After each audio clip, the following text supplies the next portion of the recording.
We often talk about the alphabet soup of economic recoveries on this program. During the pandemic, the hope has been for a quick V shape. Now, many economists predict a longer-term U or W shape. The letter we don't always mention is L, when growth falls and stays low, and that's what Japan was facing when Shinzō Abe returned to office in 2012.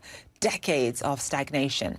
Abe launched his grand economic experiment known as Abenomics with 3 arrows: massive monetary stimulus, increased government spending, and structural reforms as well. Abe and his allies says it was a success. Critics point to Japan's debt to GDP ratio, which is the highest among industrialized nations. The country was hurling towards another recession even before the coronavirus. Catherine Mann is the chief global economist for Citi. She's joining us live now from New Hampshire. Catherine, thank you so much for being with us. So just walk us through Japan's, or rather Shinzō Abe's, economic legacy. How successful was he in terms of boosting the economy after years of stagnation when he took office in 2012? How successful were his aggressive monetary stimulus? Well, you know, there were the 3 arrows. There was the fiscal arrow, there was the monetary arrow, and then the structural arrow. And, you know, they were not of equal lengths. And so we can't expect that the outcome was exactly as they expected.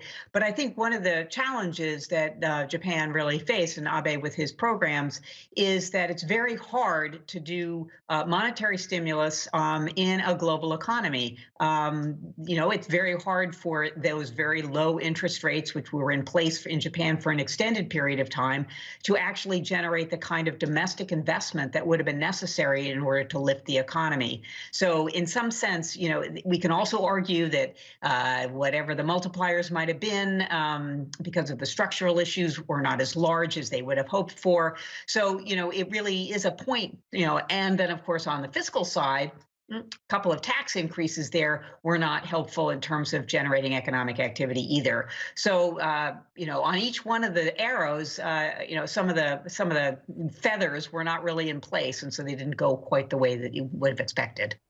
All right, so you mentioned the tax increases. There were also issues with the missed target in terms of 2% inflation. There were labor shortages in the construction sector as well in Japan. So what will the economic priorities of his successor be, do you think? Well, it's really a tough thing to say at this point in time, because in many cases, countries are dealing, including Japan, are dealing with the COVID crisis and how to manage their economy in the face of this incredible headwind. So whoever comes in has a two-way punch to deal with. One is the very immediate concerns associated with COVID and how to manage the economy through that. But, you know, in the longer term, all economies, Japan, you know, maybe more than most, have to deal with both rising question about rising living standards, as well as how to promote debt sustainability. And really, the only way that countries are going to be able to do that is with a package of policies that generate a lot more private sector activity, private sector investment and employment that goes along with it, including of women in Japan particularly. And you need that in order to generate economic growth, to both raise living standards as well as to promote debt sustainability. So big challenge for his successor. Debt sustainability, promoting living standards. But overall, just in terms of how Shinzō Abe has handled this pandemic just over the last couple of months, what sort of key policies has he implemented to really keep the economy, or try to keep the economy afloat?